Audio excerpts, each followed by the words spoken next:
إن الحمد لله نحمده ونستعينه ونستغفره ونعوذ بالله من شرور أنفسنا وسيئات أعمالنا من يهد الله فلا مضل له ومن يضلل فلا هادي له وأشهد أن لا إله إلا الله وحده لا شريك له وأشهد أن محمدًا عبده ورسوله وحبيبه وخليله صلوات ربي وسلامه وبركاته عليه وعلى آله وأصحابه أجمعين أما بعد فيا عباد الله أوصيكم ونفسي بتقوى الله فقد فاز المتقون قال الله تبارك وتعالى في القرآن العظيم يا أيها الذين آمنوا اتقوا الله ولتنظر نفس ما قدمت لغد واتقوا الله إن الله خبير بما تعملون ولا تكونوا كالذين نسوا الله فأنساهم أنفسهم أولئك هم الفاسقون. Allah Azza wa Jal berfirman memanggil hamba-hambanya yang beriman. Allah katakan ya ayyuhalladzina amanu. Betapa seringnya Allah memanggil orang-orang yang beriman. Karena Allah cinta kepada orang-orang yang beriman. Karena rahmat Allah itu dekat dengan orang-orang yang beriman. Maka panggilan-panggilan itu terus diulangi setiap kali kita membaca Al-Quran. Agar manusia sadar bahwa kehidupan ini bukanlah tempat tinggal yang sebenarnya. Allah katakan wahai orang-orang yang beriman, bertakwalah kalian kepada Allah. Allah senantiasa mengawasi kita. Allah tahu dengan apa yang kita perbuat. Allah tahu dengan apa yang kita sembunyikan. Dan hendaklah setiap jiwa itu memperhatikan apa yang telah dia persiapkan untuk hari esok. Ada hari esok. Ada hari di mana masjid ini akan rata dengan tanah. Ada hari di mana semua bangunan yang dibangun oleh manusia akan menjadi debu yang berterbangan. Ada hari di mana gunung-gunung yang menjulang tinggi, yang hari ini menjadi salah satu destinasi wisata manusia, itu akan rata dengan tanah. Subhanallah jamaah. Ada hari esok di mana setiap orang akan mendapatkan balasan atas apa yang dia perbuat. Allah katakan, hendaklah setiap jiwa memperhatikan masa depan ini. Apa yang sudah dia persiapkan untuk hari esok. Wattaqullah. Takutlah kalian kepada Allah. Allah itu siksanya sangat pedih. Allah itu mengingatkan manusia berulang kali atas siksa yang akan diberikan kepada orang-orang yang tidak bertakwa kepada Allah Azza wa Jal. Innallaha khabirum bima ta'malun. Allah mengetahui secara detail apa yang kalian kerjakan. Dan kalian jangan menjadi orang-orang yang melupakan Allah. Kesibukan dia dengan dunia membuat dia lupa dengan perintah-perintah Allah. Membuat dia abai dengan larangan-larangan Sang Pencipta. Membuat dia tidak bersyukur atas nikmat yang Allah berikan. Wala takunu kalladzina nasullah. Ketika orang itu lupa sama Allah, apa hukuman yang Allah akan berikan? Fa ansahum anfusahum. Allah bikin orang itu lupa sama diri dia sendiri. Dia nggak tahu sama dirinya. Dia tidak tahu dengan maslahat untuk dirinya. Dia tidak memahami apa yang mudarat buat dirinya. Dia lupa. Maka mereka adalah orang-orang fasik. Ahibati fillah, bersyukur kepada Allah.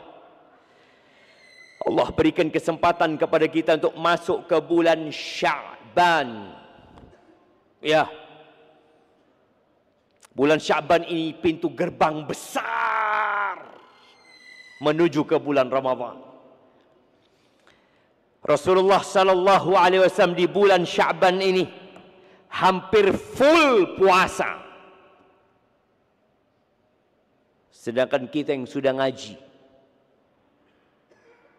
kita yang sudah belajar, kita yang sudah ngerti dengan fadilah puasa, kadangkala kita tidak tertarik untuk memperbanyak puasa di bulan Sya'ban. Sebagian kita juga tidak punya niat dan tekad untuk aku nanti bulan Sya'ban aku akan banyak puasa. Iya, memang bulan Sya'ban ini bulan yang banyak dilalaikan oleh manusia. Ketika Usama bin Zaid bertanya, kenapa engkau ya Rasulullah berpuasa di bulan Sya'ban tidak seperti puasamu di bulan-bulan lainnya? Banyak sekali engkau berpuasa di bulan Sya'ban. Apa jawab baginda Nabi alaihi salatu wassalam? Dzaka syahrun yaghfalu anhun nas. Itu bulan yang banyak orang melalaikannya. Ini kata-kata Nabi alaihi salatu wassalam 1446 tahun yang lalu kira-kira. Di saat para sahabat tidak mengetahui namanya bulan Januari, wala Februari, wala Maret. Bagaimana kondisi umat Islam yang sekarang sudah tidak tahu lagi, tidak mengenal lagi tentang bulan-bulan Hijriah. Ketika ditanya kapan puasa, Maret. Puasa itu di Ramadan. Ketika di benak kita Ramadan, sebelum Ramadan ada yang namanya bulan Sya'ban. Ini bulan Sya'ban baina Rajab wa Ramadan. Posisinya di antara bulan Rajab dan bulan Ramadan. Kejepit dia. Orang tahu bulan Rajab, bulan haram. Itu dulu. Bagaimana dengan kondisi sekarang yang orang tidak peduli dengan bulan Rajab? Orang tahu dengan bulan Ramadan, bulan diturunkannya Al-Quran dan bulan disyariatkannya puasa. Sehingga bulan Sya'ban dilalaikan. Padahal ini pintu gerbang menuju Ramadan. Di bulan Sya'ban ini turfa'u fihil a'malu ila rabbil alamin. Diangkat amalan itu menuju kepada Allah, Tuhan semesta alam. Nabi yang sudah diampuni dosanya yang lalu dan yang akan datang banyak puasa di bulan Sya'ban. Fa uhibbu an yurfa'a amali wa ana sha'im. Aku ingin amalanku diangkat dalam kondisi aku puasa. Kenapa? Kenapa beliau ingin diangkat amalannya dalam kondisi puasa? Ahibbati fillah. Kullu amal ibni Adam lahu al-hasanatu bi asyri amsalha ila 700 dhi'f. Nabi menjelaskan bicara amalan manusia. Iya, itu milik manusia, perhitungannya dia sudah tahu. 1 dilipat gandakan jadi 10, jadi 700 kali lipat. Iya. Salat kita, sedekah kita, zikir kita, umrah, haji. Qala Allahu azza wa jalla illa shaum. Allah mengatakan kecuali puasa. Fa innahu li wa ana ajzi bihi. Yada'u ta'amahu wa syarabahu wa syahwatahu min ajli. Allahu akbar jemaah. Kecuali ibadah puasa ini. Kalau mungkin di Rajab antum enggak puasa, Jumadal Akhirah enggak puasa, Jumadal Ula enggak puasa. Sayang ketika kita nggak puasa di bulan Sya'ban, bulan diangkatnya amalan. Di mana Allah Azza wa Jalla menjelaskan bahwa ibadah puasa ini milikku, kata Allah. Aku yang memberikan ganjaran langsung. Perhitungannya terserah Allah. Kenapa? Kok bisa orang puasa ini spesial? Ibadah puasa nggak seperti sholat. Kita lihat nih orang-orang sedang sholat nih. Kelihatan mereka sedang sholat. Tidak seperti hadir Jumatan. Kita lihat nih orang hadir Jumatan ya. Mereka menyimak, mendengarkan khutbah, terlihat oleh mata. Kita lihat orang berangkat umroh, ketemu orang banyak. Tapi siapa yang tahu hari ini puasa di tempat ini? Mana yang puasa? Kau bisa lihat. Oh mungkin fulan puasa yang pakai baju merah. Oh mungkin peci hitam itu sedang puasa. Nggak ada yang tahu. Ini ibadah khusus. Dia meninggalkan makan, minum syahwatnya karena aku, kata Allah Azza wa Jalla. Maka subhanallah, Nabi mengatakan, aku ingin amalanku diangkat dalam kondisi puasa. Di hadis lain Nabi alaihi salatu wassalam mengatakan, man shama yauman fi sabilillah. Barang siapa yang puasa satu hari fi sabilillah, di jalan Allah, baik dalam kondisi jihad di jalan Allah atau dalam kondisi dia benar-benar ikhlas untuk Allah berpuasa, ba'adallahu bainahu wa bainan nari sab'ina kharifan. Allah jauhkan wajah orang ini, Allah jauhkan diri orang ini dari neraka 70 tahun sehari puasa. 70 tahun Allah jauhkan. Puasa sunnah. Kita akan melewati sirat dan neraka ada di bawah kita. Api yang menyala-nyala mungkin di kanan dan kiri kita. Bagaimana pengait-pengait itu keluar dari neraka untuk menjatuhkan orang yang sedang melewati sirat. Dan orang yang puasa sehari, Allah jauhkan api neraka dari dia. 70 tahun. Terus kita nggak niat puasa di bulan Sya'ban. Inna fil jannati baban. Kata Nabi SAW, di surga itu ada satu pintu. Yuqalu lahu Rayyan. Nama pintu itu Ar-Rayyan. Buat siapa pintu itu? Buat orang-orang yang rajin puasa. Ya, hadis ini kadang-kala dibaca di bulan Ramadan. Ramadan, puasa wajib. Puasa untuk semuanya. Tapi bab Rayyan ini bab untuk orang-orang yang rajin puasa. Yang banyak puasa sunnahnya. Fayuqal aina shaimun. Akan dipanggil, mana orang-orang yang suka puasa di dunia? Yang rajin puasa di dunia, mana mereka? Mereka hadir, dipersilahkan masuk. Ketika sudah selesai maka ditutup. Jangan. Selesai, orang-orang puasa saja yang akan memasuki babur Rayyan. Dan di masa yang penuh dengan fitnah, puasa ini benar-benar ibadah yang perlu diperbanyak. Abu Umamah pernah datang kepada Nabi SAW, bertanya, ya Rasulullah, dullani ala amalin antafi' bih. Tunjukkan kepadaku amalan yang aku bisa ambil manfaat dari. Alaika bisyam. Alaika bisyam. Engkau banyakin puasa. Fa innahu la ya'diluhu syai'. Atau laysa kamithlihi. Atau kama qala Nabi sallallahu alaihi wasallam. Enggak ada ibadah yang setara dengan puasa. Ya. Itu ucapan Nabi SAW. Abu Umamah setelah mendengar hadis tentang fadilah puasa, fama ru'ya illa siyaman.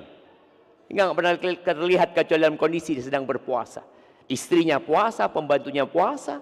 Kalau ternyata di siang hari rumahnya ada asap yang mengebul, orang-orang akan mengatakan, oh lagi ada tamu di rumahnya.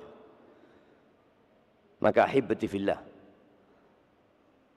setelah kita melaksanakan yang wajib, perbanyaklah yang sunnah. Dan Sya'ban ini seperti qobliyah untuk sholat. Ketika seorang memperbanyak puasa di bulan Sya'ban dan dia masuk ke bulan Ramadan, bulan panen pahala, kondisinya fit. Kenapa? Aku udah latihan. Aku udah biasa puasa sunnah, alhamdulillah. Tidak seperti orang-orang yang tidak pernah puasa sunnah, maka awal Ramadan jadi azab buat mereka. Sebagian kita ada yang merasa awal Ramadan, ya Allah beratnya. Puasa, Nabi yang diampuni dosanya hampir full puasa Sya'ban. Dan setelah ibadah wajib, tidak ada amalan yang lebih dicintai Allah daripada ibadah sunnah. Maka tolong perbanyak puasa sunnah di bulan Sya'ban ini. Engkau bisa milih, aku akan puasa dari Senin sampai Kamis, Senin, Selasa, Rabu, Kamis. Mungkin Jumat aku libur, Senin lagi aku puasa. Boleh. Engkau mau puasa Senin, Kemis silahkan. Oh, aku akan puasa Daud di bulan Sya'ban, silahkan. Atau aku akan puasa dari awal Sya'ban sampai tanggal 25. Boleh. Ingat, Rasulullah sallallahu alaihi wasallam puasa Sya'ban hampir full. Aqulu qawli hadha wa astaghfirullah li wa lakum wa lisairil mu'minin wal mu'minat fastaghfiruh innahu huwal ghafurur rahim.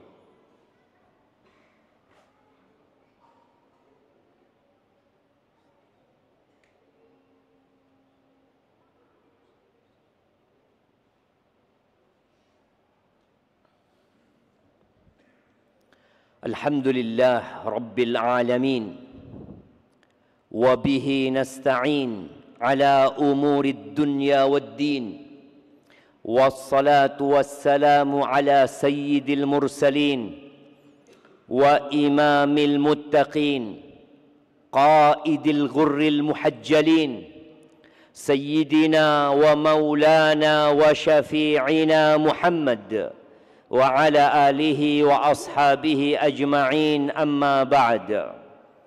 Faya ibadallah, sebuah nikmat yang agung tatkala Allah memberikan tekad yang kuat kepada kita untuk dapat beribadah. Itu nikmat lebih agung daripada harta yang Allah berikan kepada kita. Bimbingan Allah untuk senantiasa melaksanakan ketaatan, untuk sadar di saat orang-orang lalai, untuk bersemangat di saat orang-orang futur. Maka bersyukurlah kepada Allah atas nikmat bimbingan dan hidayah ini. Dan di bulan Sya'ban ini, bagi yang masih memiliki hutang puasa, maka segera dia lunasi. Bagi para suami, ingatkan istri-istrinya yang mungkin memiliki hutang puasa Ramadan. Bagi para ayah, ingatkan anak-anaknya yang mungkin memiliki hutang agar mereka melunasi hutangnya di bulan Sya'ban ini. Dan ahibati fillah, orang yang benar-benar ingin sampai ke bulan Ramadan dan ingin disampaikan ke bulan Ramadan, maka orang itu akan mempersiapkan diri. Allah mencela orang-orang munafik yang banyak ngomong, yang ngomongnya besar, yang mengatakan kami ingin berjihad, kami ingin menegakkan agama Allah. Allah mengatakan walau aradul khuruj la a'addu lahu 'uddah. Ya, kalau mereka benar ingin ikut perang, mereka ingin berangkat berjuang, mereka pasti melakukan persiapan. Ada persiapan dia lakukan. Mungkin dia latihan ketika dia ingin perang. Dia persiapkan persenjataannya. Dia kasih makan kuda atau ontanya. Dia mempersiapkan diri. Walakin karihallahum bi'athahum fathabbatahum. Tapi Allah nggak suka tuh orang-orang berangkat perang. Karena mereka cuma ngomong doang. Maka jangan sampai kita doa Allah belighna Ramadan, belighna Ramadan, tapi ternyata engkau tidak membuat persiapan sedikit pun untuk bulan Ramadan. Boleh jadi ada sedikit sifat orang-orang munafikin di diri kita. Perbanyak amal soleh di bulan Sya'ban ini. Semua amalan yang kita akan amalkan di bulan Ramadan, perbanyaklah di bulan Sya'ban, karena bulan ini bulan diangkatnya amalan.